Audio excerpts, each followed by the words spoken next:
Alright, we're back for the finals with the best possible opening hand. Maybe if this Splatter Thug was a Boros Charm? No. I don't think so. I think this is just the actual best possible opening hand. Do we have a better 2-drop? Maybe... Yeah, no, I'm not gonna nitpick. I don't know, whatever. What I'm saying is 2-drop, Splatter Thug, Annihilating Fire with the 2 mountains is the greatest hand in the history of this deck.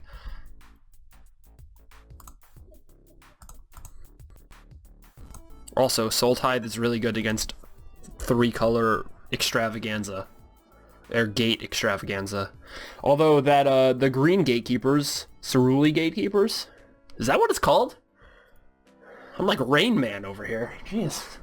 Ceruli gatekeepers, this is the best one, which is the green one. It's the best one against us. It gains 4 life. Alright, we're gonna see if he has any actionable plan against just taking 3 on turn 3. He seems to not. You could have like a Pilfer plan, or there's one counter here, a black-blue counter that makes me mill. That's pretty live. He could have Supreme Verdict. I don't think he has Supreme Verdict, right? If he plays Devour Flesh, I'm devouring the Daring Skyjack, of course. Down charge just is too strong with first strike.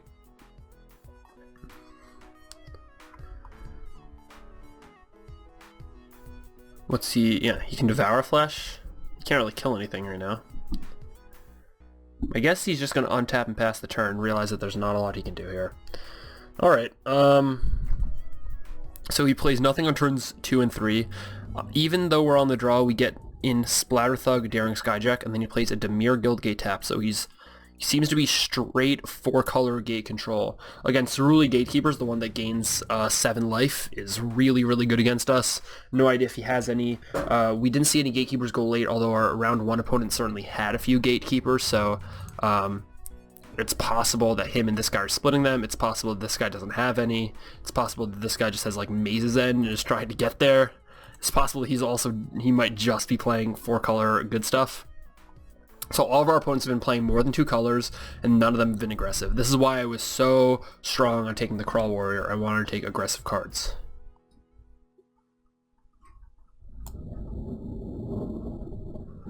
All creatures get -1/-1. Okay. That's pretty good.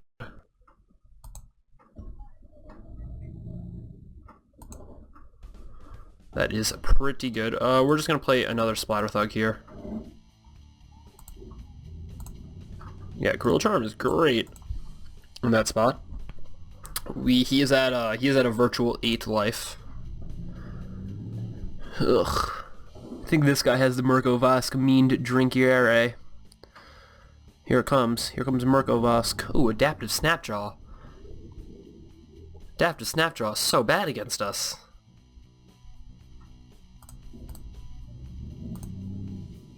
Adaptive Snapjaw ain't got nothing on first strike.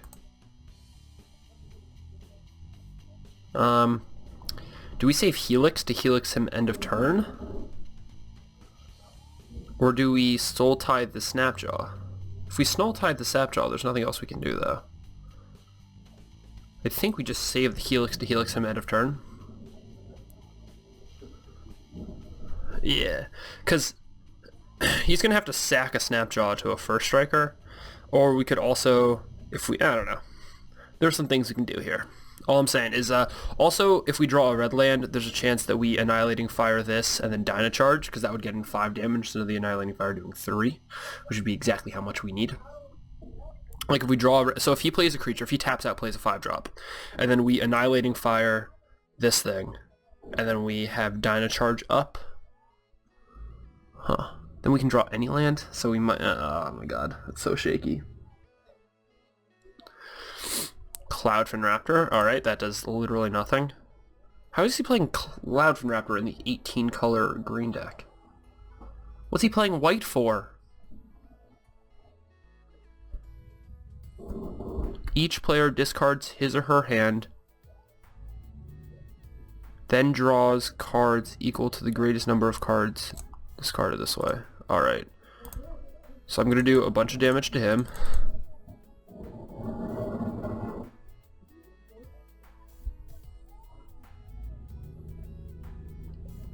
And then he's going to draw 4 and I'm going to draw 4. Up, and now I win the game. We did it.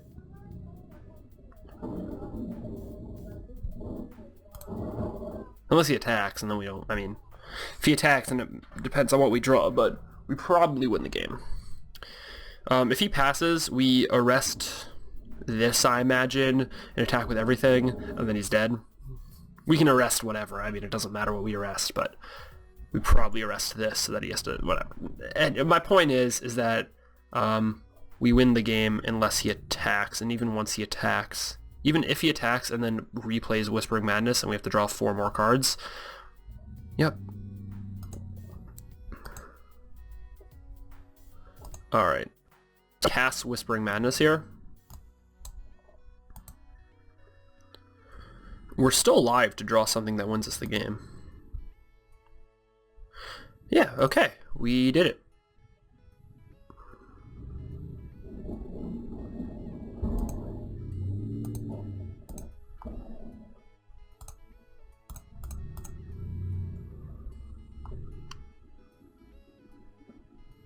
Alright. Yeah, I mean, we obviously just attack here. Get to attacks, but I imagine this is him conceding here. So, on to game number 2. Against Whispering Madness, 4-color good stuff control. It's good stuff control, but he's playing an adaptive Snapjaw. Oh, he's playing a Renegade Crassus? This card is absurd. So you just double all 1/1 counters. I mean, it's such a good 3-drop, and he's playing this. He's not playing any red, though, that we see. We have all the Splatter Thugs. Alright, so he's base blue-white, or he's base blue-green, probably. What does that mean to us? What does that mean? Protect and serve, +2/+4, that doesn't do anything. Live Decree could be good if he's playing huge things. What's not good then if he's playing enormous things? Is Dino Charge not that good? Yeah, Weapon Surge is better again. Alright, I like this. Let's run it back. Game 2 of the finales. Just trying to win. You know, let's just win. I don't know if we have a good shot at winning, but we're up 1-0, and we're gonna have to be on the play if we lose this. Like, and our deck's really good on the play. We're gonna keep, right? 4 lands, 3 cards, and a 2-drop. We're gonna keep. That was a real bad draw, but it doesn't mean that we're out of the woods. I mean, we can obviously still win this game. We've won unwinnable games before.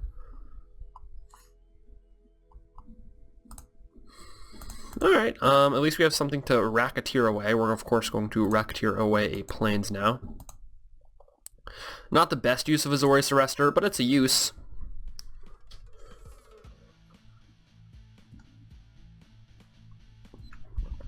My guess is this Dagger Drone Imp is in from the board.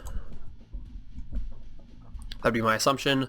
I guess I kind of have to be willing to trade with it, so I am, but I'm not happy about it.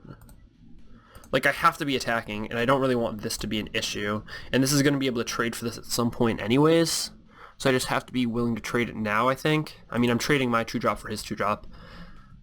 Which isn't the worst thing in the world. Playing the Mountain, discarding a Plains. So this is where Racketeer is good, right? Because it can block the Battering Crisis next turn pretty much no matter what.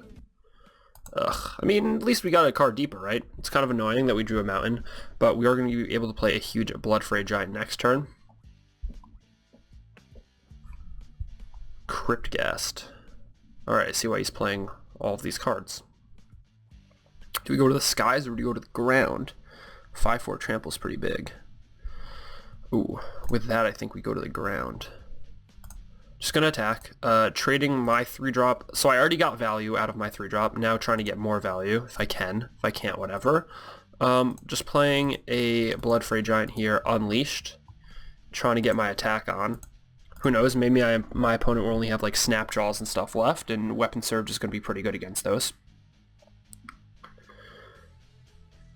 I mean, if my opponent has a kill spell, it's going to be pretty hard for us to win without drawing, like, significantly more creatures, but it was going to be hard for us to win without drawing significantly more creatures anyways. I mean, drawing 7 lands in a deck like this is definitely not what you want to do. So, because of that, we just have to take the super aggro line.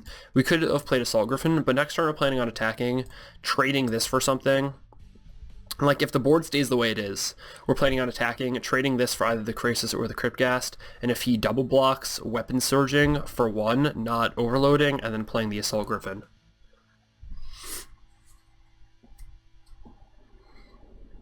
If he does evolve the Krasis, then that plan obviously changes somewhat.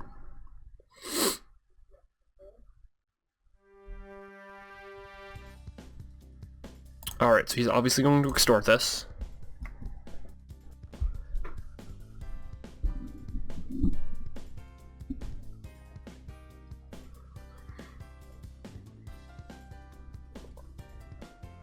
Okay.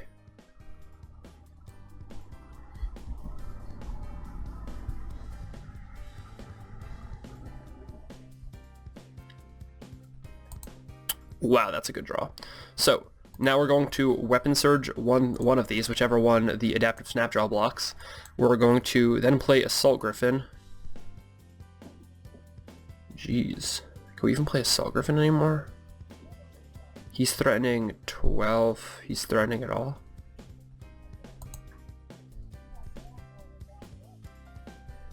Yeah, so if he kills our Assault Griffin, that plan sucks. But okay, so let's think about this. We can Lie of Decree like Snapjaw and Crassus, and that puts him on the defensive. But then the same thing just happens the following turn. So, So let's say he attacks with everything and doesn't have a kill. If he has a kill spell, we're dead. Are we dead the other way if he has a kill spell? So let's say we decree these. Whatever we weapon surge, he kills. We plays an assault. Yeah, I think we're dead both ways. Alright. GG us. Good luck. Not GG. Good luck. Good luck. Good luck. No kill spell.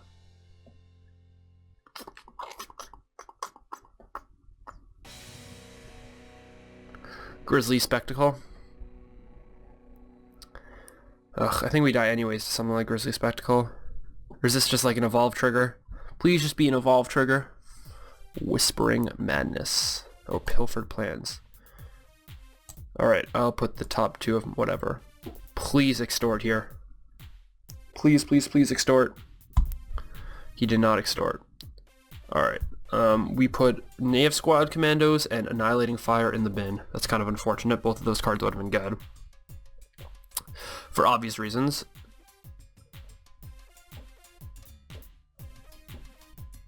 If he attacks everything here, I just block the Snapjaw. Doesn't seem like he can kill my creature. How would he kill it? He would have to play like Island Warp Physique. If he devours a flesh, I just sack the Viashino First Blade, or the Viashino Racketeer. Alright, back on mono gates deck. This Lie of Decree is going to prove to be okay. If everything goes according to plan, if he doesn't attack, then he's in a world of trouble, because we can Weapon Surge for 1, 2, 3, 8, 9, 10. So we can Weapon Surge, put him to like 1, then decree him, and then fly over him. Wow. That could theoretically be pretty gross. Or decree, draw, War Leader Helix, kill him. That would also be good. Or draw Madcap Skills and decree and kill him. That could also be good. Alright, what does he have here?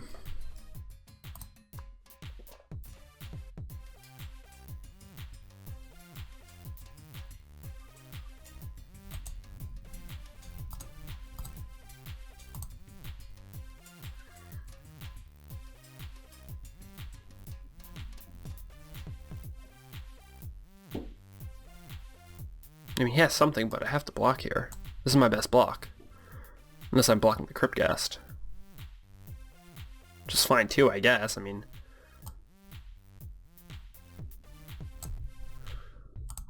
Alright, we're just gonna cast this then so our Assault Griffin doesn't die. Right, because this is gonna first strike, he's gonna regenerate, then we're gonna be safe. Alright, and this way we stop all that damage. He does get to extort, so we go to 11, and then we take 6, go to 5.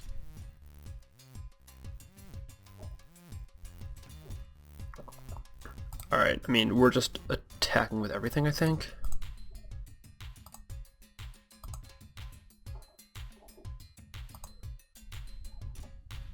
makes us... I mean, I wish we had drawn a creature. If we drew a creature, we were very dangerous next turn. But without the creature, we're not as dangerous. I mean, whatever. He can do 2 with Cryptcast. I mean, there are ways he can kill us, don't get me wrong, but he's going to have to block this and this next turn, and we can keep the Racketeer back, and hopefully we draw a creature. If we draw like a War Leader's Helix or Madcap Skills, we probably win. What else can we draw? If we draw a War Leader's Helix or Madcap Skills, we probably win. If we draw a True Fire Paladin, we're very close to winning. If we draw... No, Dino Charge is out of the deck, unfortunately. Although that would, of course, be victorious here. Our 3-drops are okay. We just really don't want to draw another land. We've drawn about half of the lands in our deck so far, and we're about halfway in, so that makes sense. Alright, so his plan is just to extort us to death, which isn't very good for us. So he's just straight 3 colors. I mean, if he... Alright.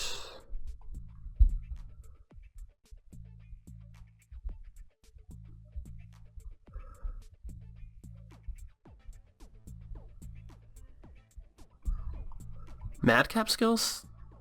War Leader's Helix? I think those are our 2 outs.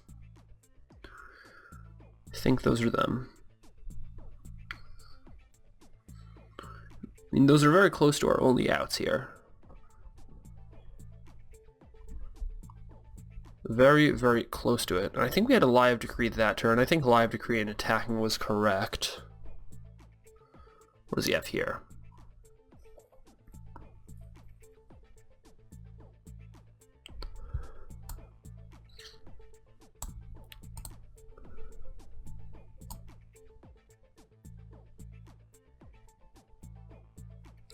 Okay. Yeah. You just got to extort it a million times, right?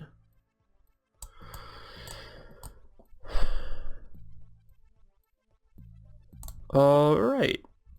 Okay, so we're just dead. Cool, great, fantastic. Alright, so I totally missed the fact that he could just drop an extort creature and then whatever. Down in Charge turned out to be good here. There is it good here? Is it better than Nat Squad Commandos or Blaze Commando? Totally possible. So let's put in a Dino Charge. It might be better than a Blaze Commando. Nat Squad Commandos is probably still pretty good, but it's probably better than the Blaze Commando. We're playing 16 Landos. Do we take out a Nat Squad Commandos for Zarichi Tiger? We were kind of in a race there, but I don't think. Do we take it out for a Avenging Arrow, as we were kind of in a race there? I don't think. I think this is just it. I think we just run it back here. Nat Squad Commandos, I would rather have a 4-6 Vigilance than a 5-3. So I think this is what we run back. Obviously the finals is always hard to win, so we're just hoping for the best, trying to win here. And keep. This is just as good as our hand was game 1. We just substituted we put in the Act of Treason and took out the Annihilating Fire. I would probably rather have an Annihilating Fire, but beggars can't always be choosers. It's gonna play this Plains and pass the turn. Our opponent is probably not going to play a 1-drop, although they do have a Cloudfin Raptor in their deck. And we get a Live Decree. That card has been good in this matchup.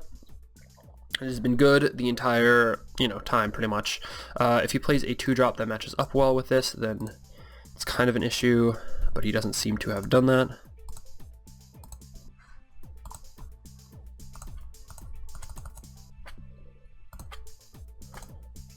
So Syndic of Ties is pretty much just a bear in this deck, although it does provide some reach, which is why it's so good. But in this matchup, it is basically just a... Oh! Unless he's... No. I think he's honestly just stuck on 2 lands. Alright, so we're just going to attack. And we could play Hazda Snare Squad next turn, or this turn, in order to prepare for him playing a creature. But I actually think we just play Splatter Thug. And the reason is that if he plays something, so we have 8 power, we might just be able to Act of Treason and kill him. Alright, so he missed a land. We are the champions of the world. That wasn't the best game 3 ever. Got our hopes up in game 2 and then just kind of plummeted when he got stuck up 2 lands. But hey, it's a win. We're going to take it. We win 200 play points.